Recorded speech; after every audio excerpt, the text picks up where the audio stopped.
시간으로는 내일 새벽이죠. 도널드 트럼프 당선인이 제47대 미국 대통령으로 4년 만에 화려하게 복귀합니다. 가자 전쟁 휴전 합의를 자신의 성과다 이렇게 자화자찬하면서 집권 2기를 시작하게 됐는데요.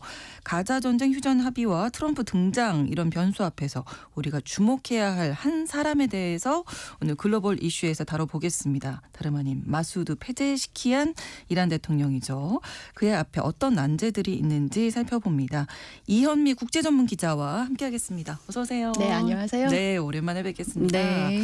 자, 일단은 이스라엘과 팔레스타인 무장정파 하마스가 휴전에 합의를 했기 때문에 네. 뭐 국제적으로도 그렇고 특히 오늘 이야기하는 이란에게도 반가운 소식 아닌가요? 그렇죠. 그래서 이제 지난해 하마스와 레바논 헤즈볼라 수장이 이제 이스라엘에 의해서 제거를 당하고 네. 연말에는 시리아의 바샤르 알 아사드 정권까지 이제 반군에 의해서 축출되면서 중동 내에서 이른바 저항의 축이 크게 흔들렸습니다. 그렇습니다. 그래서 이제 우군을 다수 잃은 이란이 과거보다 이제 고립되고 취약해진 상태인데다가 네. 그 내부적으로는 극심한 경제 위기까지 겪고 있어서 일단 이란도 양측 간 휴전은 반기고 있습니다. 그렇군요. 네. 근데 이 휴전 관련해서 조금 네. 이제 궁금한 점 하나가 작년 저희가 이제 이 내용 전해드리면 항상 네. 그 네타냐후 이스라엘 총리가 조금 그거는 뭐 그쵸. 어떤 이런저런 조건들을 내걸면서 좀 네. 반대했던 그런 느낌이 드는데 이번에는 그렇죠. 어떻게 가능했을까요? 그러게 말이에요. 그 일각에서는 이제 이스라엘 입장에서는 그렇게 좋지 않은 휴전은 아니다라는 말도 있는데 네. 왜 네타냐후가 동의를 했을까 좀 궁금한 측면이 있어요. 그래서 이제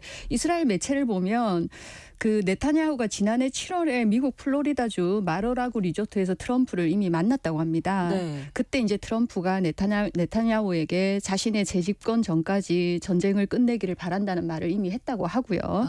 그래서 이제 트럼프가 이제 그 뒤에 이를 실현하기 위해서 이달 7일 기자회견에서 하마스가 현재 억류 중인 미국인 등 인질을 자신의 취임 때까지 석방하지 않을 경우에 중동에서 전면적인 지옥이 펼쳐질 거다 이렇게 얘기를 했었죠. 그러고 나서 이제 결국 휴전이 사실은 이루어진 상태고요.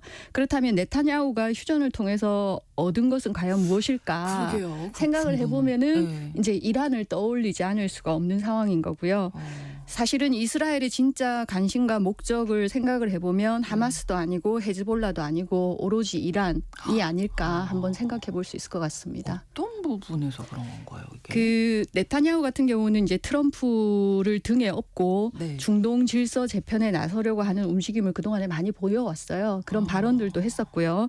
이제 그런 야욕들을 이제 야심을 숨기지 않고 있는데 지난해 그 레바논 무장정파 헤즈볼라 수장인 하산 나스랄라 사망 이후에 네타냐후 발언을 한번 볼 필요가 있습니다. 네. 지역 내 힘의 균형을 수년간 바꿀 수 있다. 이렇게 얘기를 했는데 이 발언을 놓고 네타냐후가 트럼프 위기를 중동 질서 재편을 위한 일생일대의 기회로 보고 있다는 거 아니냐라고 이제 해석을 하기도 하고요. 네. 그래서 이제 트럼프가 이스라엘이 이란의 핵 시설을 이제 공격하는 단발적인 작전을 수용할 수 있다는 분석도 나오고 있습니다. 네. 결국 네타냐후는 가자 전쟁 휴전에 합의하면서 앞으로 트럼프 2기 행정부가 이스라엘에 강력한 지원을 제공할 것이라는 좀 기대를 걸고 있는 거 아니냐 뭐 이렇게 보는 시각들이 있더라고요. 이란이 이걸 모르진 않을 것 같고 모르진 않겠죠. 예, 네. 좀 걱정스러울 텐데요. 네네. 아마 그럴 거예요. 굉장히 걱정스러울 거예요. 네. 그래서 이제 트럼프와 네타냐후의 끈끈한 관계도 걱정인데 이제 트럼프가 지명한 중동 관련 이제 자기 행정부 인사들 면면을 봐도 사실 만만치가 않습니다. 주 이스라엘 대사로 임명된 마이크 허커비는 이제 팔레스타인은 존재하지 않는다 이렇게 주장하는 극단적 친이스라엘 인사고요. 네. 유엔 대사 자리를 거머쥔 앨리스 스토파닉도 이제 친이스라엘 인사로 알려져 있습니다. 마코 루비오 국무장관, 마이크 왈츠 국가안보보좌관은 반이란 강경파로 분류가 되고요. 특히 왈츠는 이제 이란의 현금과 석유를 제한하는 등 최대 압박 기조로 돌아가야 한다. 뭐 이렇게 이미 발언을 했었고요. 네. 그래서 이제 페제시키안이 직접 나서서 미국을 향해 이제 유화적인 발언을 계속하고 있어요. 현재 그 서방과의 외교 프로세스를 부활하고 그리고 핵협상 재개 그리고 제재 해제에 초점을 맞춰서 이제 발언을 하고 있는 거고요. 네. 그 발언들을 보면은 제재를 받으면 살아남을 수도 있지만 나아갈 수는 없다. 그리고 우리는 상호 존중과 평등을 바탕으로 유럽과의 좋은 관계를 추구한다. 미국과의 정치적 관계 부족이 비용이 많이 드는 긴장과 갈등으로 이어져서는 안 된다. 이렇게 얘기하면서 서방과의 긴장 완화 필요성을 역설을 하고 있고요. 네. 이스라엘에 대해서도 이스라엘이 무장 해제한다면 이란도 모든 무기를 포기할 준비가 되어 있다. 이렇게 발언을 했습니다. 네. 근데 페제시키안 대통령이 이렇게 이야기를 하지만 사실은 네. 이란 내에서는 네. 실권자가 따로 있잖아요. 그렇죠. 하메네이. 네, 예. 네, 네.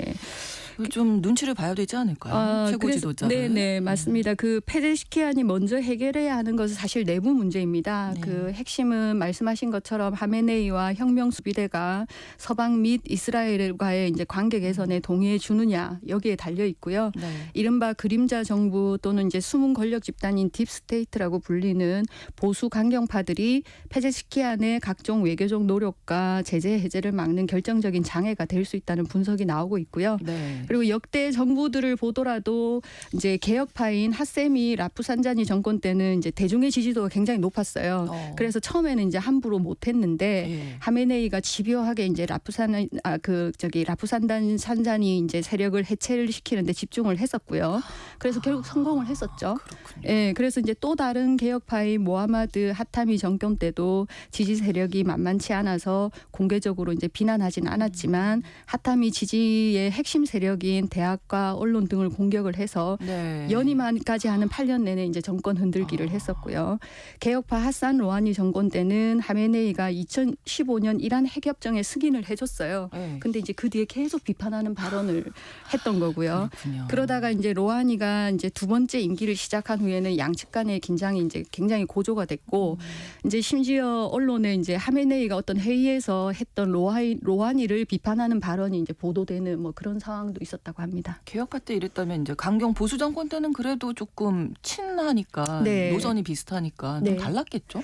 그렇지도 않다고 해요. 아, 그래요? 네. 그 강경 보수인 마무드 아마디네자드 정권 때도 예. 이제 개혁 성향의 정부들보다는 허니문 기간은 길었는데 예. 아마디네자드 두 번째 임기 마지막 2년 동안에는 굉장히 갈등이 좀 있었다고 하고요. 네. 사고로 죽은 에브라임 라이시 정권 때는 이제 겉으로는 이제 관계가 좋은 듯했지만 긴장도 있었다고 합니다. 그 특히 라이시가 하메네이의 잠재적 후계자로 이제 거론이 되면서 물밑 갈등이 좀 심각했다 이렇게 전해지고 있습니다. 네. 대신에 이제 그런 갈등과 긴장은 비공개로 유지가 됐는데 그 이유가 일단 라이시가 하메네이와 정책적 입장이 같았고요. 그리고 개혁 진영 탄압에 나서면서 조용히 이제 덮고 있었다. 이렇게 이제 해석을 하더라고요.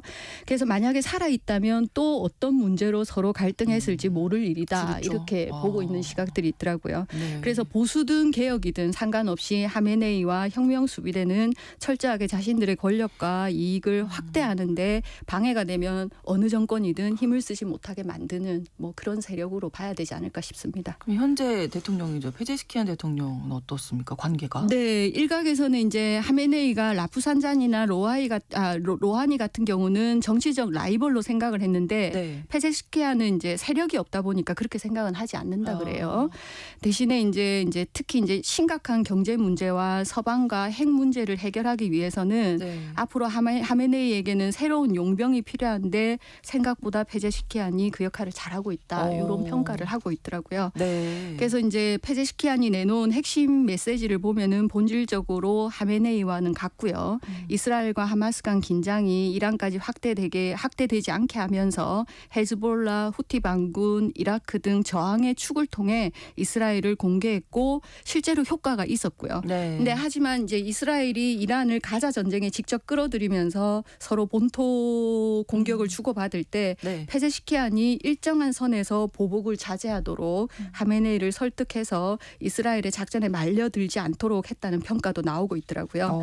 예, 페제시키안은 이스라엘의 행동을 이란과 미국을 충돌로 몰아넣기 위한 덫, 즉 올가미로 이제 판단을 하고 있다고 전해지고 있습니다. 그러니까 페제시키안 지금 현재 대통령이 네. 뭐 강경 보수파들과 조금 아슬아슬하지만 긴장 관계는 그쵸, 있지만 그쵸. 잘 지금 네네. 지내고 있다. 이렇게 네, 봐도 좀 되겠네요. 그런 식으로 좀 보여지고요. 네.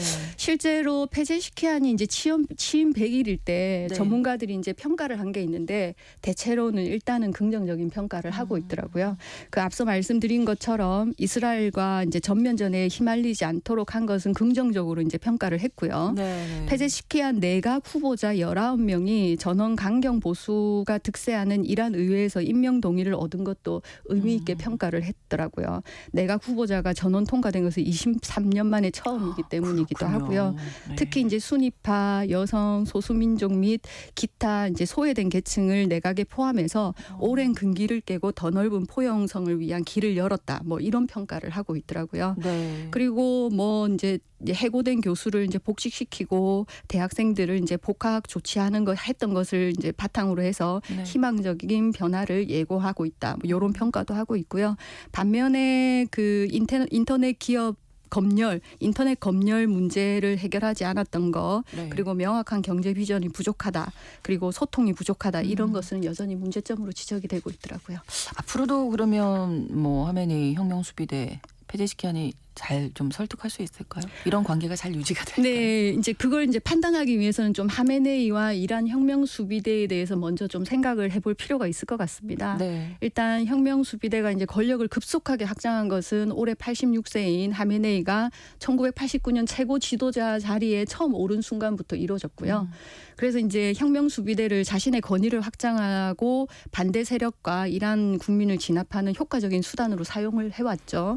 이제 혁명 수비대가 자신에게 맹목적으로 충성하는 대가로 이제 하메네이가 제공을 한 것은 더 많은 권력을 넘겼고, 그리고 나서 이제 경제적으로 더 많은 이득을 제공을 해오는 방식으로 이제 자기의 이제 친위 부대처럼 이용을 해온 거죠. 네. 예, 그러면 페제시키안 대통령이 뭐 하메네이 혁명 수비대 어떤 이념적인 근간은 건드리지 않으면서 네. 경제적인 이익이 보장되게 한다. 네. 그럼 뭐 잘 유지가 되겠네요. 이 뭐 관계가. 이제 그런 측면이 있겠죠. 네. 그런데 이제 페제시키안이 이 두 문제가 이란의 사회적 경제적 위기의 핵심 원인이라는 사실을 너무 잘 알고 있어요. 뭐 실제로 저희가 알고 있듯이 이제 히잡 시위 등에서 나타난 걸 보면은 네. 이슬람 공화국 이념을 거부하는 흐름은 이미 이란 내부에서 상당히 강하게 형성이 돼 있고요. 또 이제 혁명 수비대가 이란 경제에 간섭함으로써 민간 부문을 크게 약화하고 이란 국민을 더 가난하게 만들고 있다는 것도 뭐 공지의 사실인 거고요. 특히 혁명 수비대는 이란 경제에서 상당한 비중을 차지하는 대형 기업들을 많이 소유하고 있습니다. 아, 그렇군요. 네, 건설, 석유, 가스, 광업, 통신 등 여러 산업에서 막대한 이익을 창출을 하고 있는 것으로 알려져 있고요. 네. 특히 이제 제재 회피 사업 운영권을 가지고 있다거나, 그리고 국영기업 민영화를 통해서 이란 경제 전체 규모의 절반 이상에 대한 통제권을 혁명 수비대가 갖고 있다. 뭐 이런 분석도 있더라고요. 네.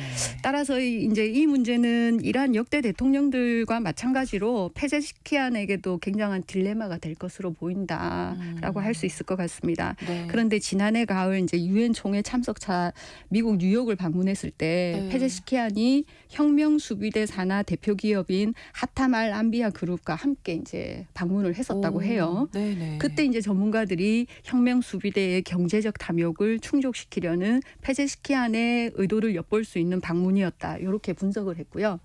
이후에 이제 이란으로 돌아간 페제시키안이 이제 해당 그룹이 소외된 지역에 그 학교를 짓는 등 일부 국가 프로젝트에 참여할 것이라고 이제 발표를 하기도 했어요.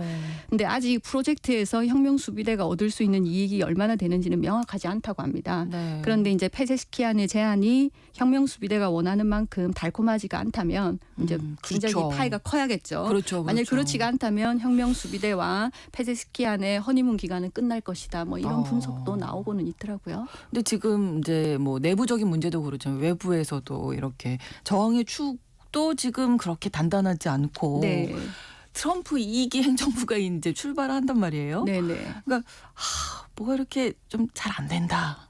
뭐 이런 생각도 할 것 같아요. 그렇겠죠. 내 마음대로 안 되네. 그렇죠. 쉽지 예. 않다 네, 이렇게 네. 생각을 하겠죠. 그래서 이제 일각에서는 핵 문제에만 국한된 단순한 제재 완화 수준이 아니라 네. 이란과 미국 간의 어떤 데탕트 음. 과정이 좀 필요하다 이런 지적이 나오더라고요. 이란은 1979년 그 이슬람 혁명 이후에 추진해온 외교 정책으로 인해서 경제적으로 큰 대가를 이미 치렀고요. 네. 그리고 또 치르고 있고 그리고 따라서 이제 진정한 변화를 원한다면 하메네이와 혁명 수비대가 페제스키안에게 더 많은 좀 재량권을 줘야 된다. 그렇죠. 이렇게 이제 전문가들은 얘기하고 있고요. 네. 또 다른 한편에서는 이제 페제스키안 역시 하메네이와 혁명 수비대를 설득을 해서 이란이 저항의 축 지도부와 거리를 두도록 해야 한다는 의견도 있습니다. 네. 그렇지 않으면 이제 지금과 같은 접근 방식을 계속 유지를 하면 이란이 국제 무대에서 앞으로도 계속 이제 고립이 되고 그렇죠. 추가적인 경제 침체 그리고 영내 분쟁이 계속 반복되는 그러니까 악순환이 계속 된다고 이제 보기 때문이겠죠. 네. 이제 또 트럼프를 향해서도 일기 때처럼 이란에 대한 최대 압박 위협에서는 좀 벗어나야 한다. 이런 지적도 나오고 있고요. 이란이 이전보다 이제 약해진 건 사실이지만 그렇다고 해서 시리아 정권 붕괴 상황을 기대하기는 어렵다. 이렇게 전문가들 많이 보는 것 같아요. 네. 그래서 그동안 미국 여러 행정부에서 이란 정권 교체를 목표로 했지만 또 어느 정부도 성공하지 못했던 것도 이제 생각할 필요가 있고 네. 그리고 이제 정권 교체를 그래서 이제 목표로 할 경우에 네. 이란은 핵 문턱을 이제 높이면서 미국은 필연적으로 전쟁에 휘말릴 것이다라고 이제 보는 전문가들도 있습니다. 그래서 이제 트럼프가 직접 정권 교체를 모색하지 않는다라고 분명히 밝히면서 네. 대이란 접근을 해야 하는 것만이 가장 현명한 게 아니냐 뭐 이런 얘기도 나오더라고요. 그렇습니다. 네. 이현미 국제전문기자와 오늘 글로벌 이슈 함께했습니다. 고맙습니다. 네, 감사합니다. 리사 로브의 Stay I Missed You 전해드리면서 신성원의 오늘 세계는 마치겠습니다. 고맙습니다.